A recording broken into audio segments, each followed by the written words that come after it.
மாத்துன சேவல போல் திரிஞ்ச என்ன ஊர்கோழியா ஆக்குன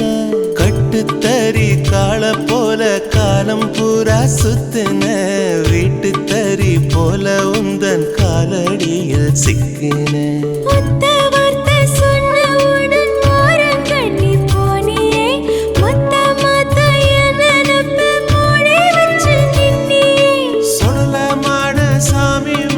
சத்தியமா சொல்லுற ஓ மனசு காயப்பட கூடாதுன்னு